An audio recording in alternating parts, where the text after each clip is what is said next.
الرحيم. السلام عليكم ورحمة الله وبركاته. الحمد لله الذي أعد للمؤمنين مغفرة وأجرا عظيما. أشهد أن لا إله إلا الله وحده لا شريك له.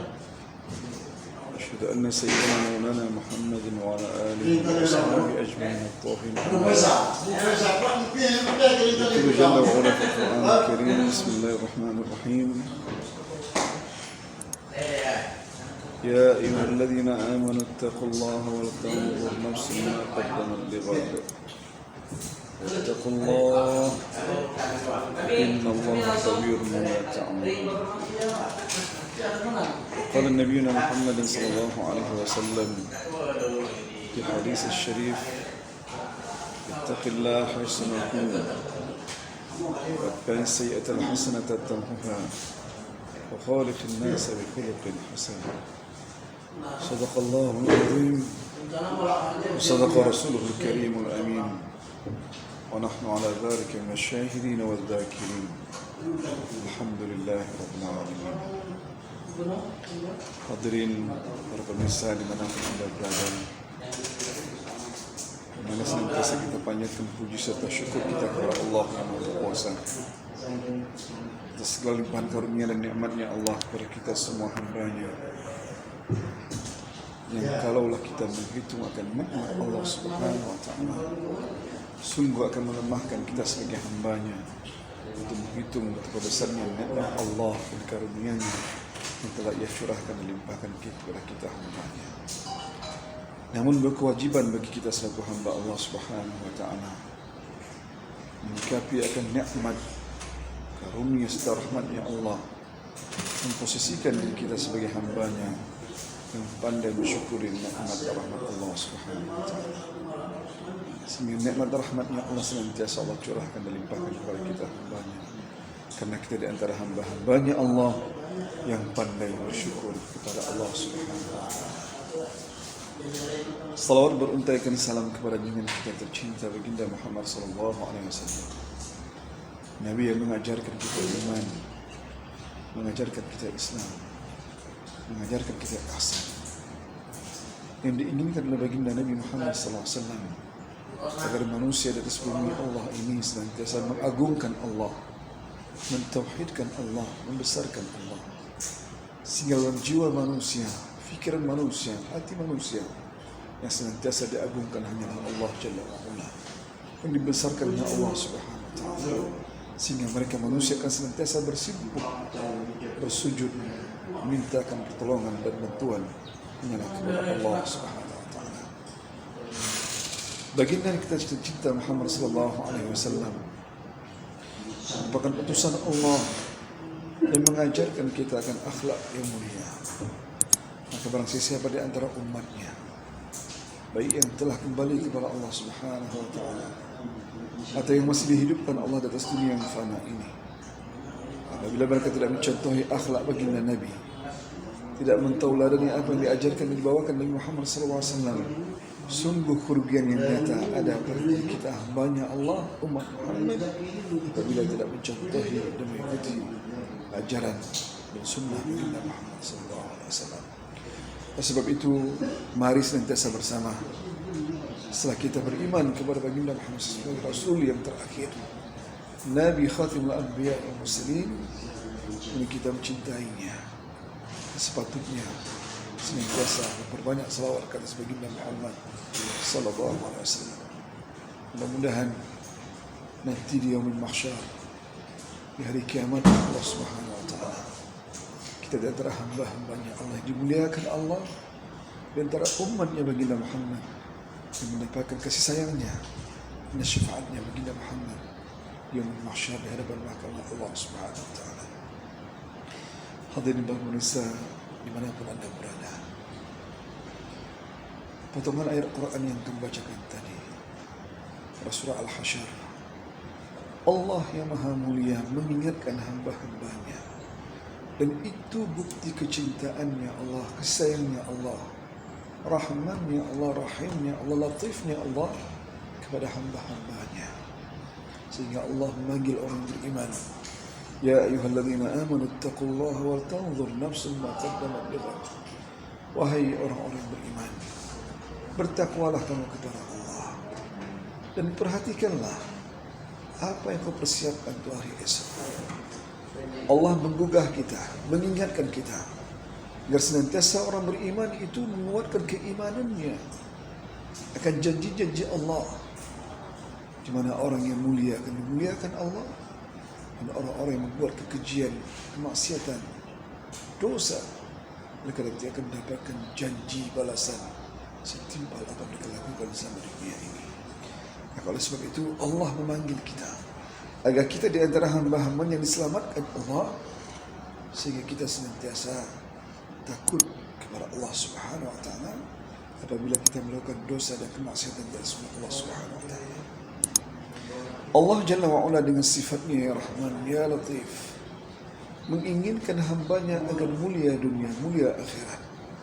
Sebab itu Allah tidak pernah menzalimi hambanya. Dengan tegas Allah menyatakan, wa ma ana bidzallamin lil 'abid. Sesungguhnya aku tidak pernah zalim kepada hamba-Ku. Namun kitalah hamba-hambanya yang apabila mengerjakan maksiat-maksiat, melakukan dosa-dosa, sehingga kita telah menzalimi diri kita sendiri. Kalau sebab itu ajakan, himbauan, diingatkan Allah Subhanahu wa taala agar kita senantiasa menjadi hamba yang bertakwa, dan di antara hamba yang persiapkan diri bekal sebelum mati, maka kita kerjakanlah amal-amal saleh dengan menguatkan iman kita kepada Allah, yakin kita kepada Allah, yakin pada janji-janji Allah, yakin kita nanti akan dihisab oleh Allah Subhanahu wa taala, diperhitungkan Allah. Maka oleh kita mempersiapkan amal-amalan kebajikan, amal-amal saleh untuk bahagia nantinya tatkala Allah mencabut nyawa kita sebagai hamba-Nya. Persiapan inilah yang diinginkan oleh baginda Rasulullah SAW agar kita memperkuatnya, mengokohkannya, mengukuhkannya. Senantiasa kita konsisten dengan waktu yang diberikan Allah selama hidup ini, mempergunakan dengan sebaik-baiknya, menjalankan segala perintah-perintahnya Allah, meninggalkan oleh kita kepada Allah. Perhatikanlah siapa kita, apapun profesi kita, maka ketakwaan kepada Allah Subhanahu wa taala di atas segala-galanya. Apabila ingin kita hidup menjadi orang yang dimuliakan Allah, maka muliakanlah agama Allah Subhanahu wa taala. Hidup dengan konteks mengerjakan segala perintah Allah, meninggalkan segala larangan-larangan Allah, merupakan jalan-jalan orang-orang yang dimuliakan Allah Subhanahu wa taala. Wal tanzur nafsun ma qaddamat lighad. Perhatikanlah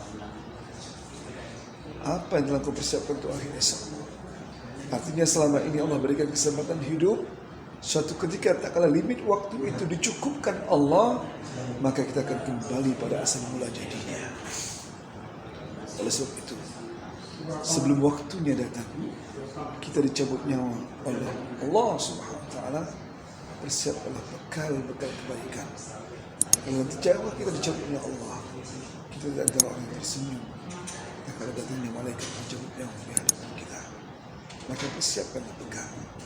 Dan di antara bekal-bekal tersebut, Allah menyampaikan, kerjakan salat, berpuasa, menunaikan zakat, membaca Al-Quran, tadabbur Al-Quran, segala kebaikan-kebaikan, mari senantiasa kita sama-sama kita kerjakan sehingga menjadi bekal nantinya tak akan kita kembali kepada Allah Subhanahu wa taala. Wal tanzur nafsun ma qaddamat lighad wattaqullah. Allah ingatkan kembali, bertakwalah kamu kepada Allah. Berulang-ulang kalinya Allah memperingatkan kita agar senantiasa kita bertakwa kepada Allah. Karena jalan kesuksesan, jalan kemuliaan hanyalah hamba Allah yang bertakwa kepada Allah. Ini sesuai dengan firman Allah dalam surah Al-Hujurat, inna akramakum indallahi atqakum. Sesungguhnya yang paling mulia di antara hamba-hambaku nantinya di sisiku yang paling bertakwa di antara kamu. Maka mari kesempatan hidup ini kita gunakan dengan sebaik-baiknya. Apapun tugas kita, siapapun kita, dari generasi apapun kita, carilah akan ketakwaan kepada Allah Subhanahu wa taala. Wattaqullah Innallaha khabirun bima ta'malun. Sesungguhnya Allah Maha tahu terhadap apa yang kamu lakukan. Artinya segala pekerjaan yang kita lakukan di atas dunia Allah ini tak pernah akan tersilapkan oleh pencatat-pencatatnya Allah, malaikat-malaikatnya Allah, senantiasa memantau, melihat sekecil apapun pekerjaan kita. Bahkan sesuatu yang kita niatkan saja Allah lebih dahulu tahu daripada. Maka mari tampaklah kebaikan-kebaikan kepada Allah Subhanahu Wa Taala. Kalau malaikat-malaikat yang mencatat kita di antara orang yang mempersiapkan bekal dengan kebaikan-kebaikan, sehingga catatan-catatan kotor kita tidak akan menjadi sesuatu yang nantinya berat di hadapan mahkamah Allah Subhanahu Wa Taala. Bahkan kita berusaha senantiasa beristighfar, bertobat kepada Allah Subhanahu Wa Taala. Apabila kita melakukan sesuatu dosa dan maksiat, agar Allah menghapuskan segala kesalahan kita dengan menaburkan segala kebaikan-kebaikan. Seumpama dalam Al-Quran disampaikan, innal hasanat yudhibna sayyi'at. Sesungguhnya kebaikan-kebaikan tersebut akan menghilangkan dosa-dosa. Maka kalau ada kesempatan, mari kita raih, mari kita sama-sama. Sesungguhnya yang semua dicari oleh hamba-hamba Allah terpemihnya adalah kemuliaan dari Allah Subhanahu Wa Taala. Hadirin para pemirsa di dalam berada, kesempatan yang Allah berikan ini teramat luas waktunya. Maka mari, kalau kita di antara orang yang tidak menyikapi hal demikian, termasuk orang-orang yang sempit dalam kehidupan bersama Allah Subhanahu Wa Taala. Sebuah pepatah Arab mengatakan, kal jimali fi as-sakhra yaqtulha az-zama'u wal ma'u fawqa zuhuriha mahmud. Seperti seekor unta yang berjalan di atas padang pasir yang terik panasnya, mati kehausan, sedangkan air berada di pundaknya sendiri. Artinya kesempatan begitu luas Allah berikan kepada kita. Para ulama begitu banyak. Buku atau kitab-kitab dalam bahasa Arab sudah diterjemahkan semua dalam bahasa-bahasa kita. Telaahlah oleh kita. Gunakanlah waktu dengan sebaik-baiknya.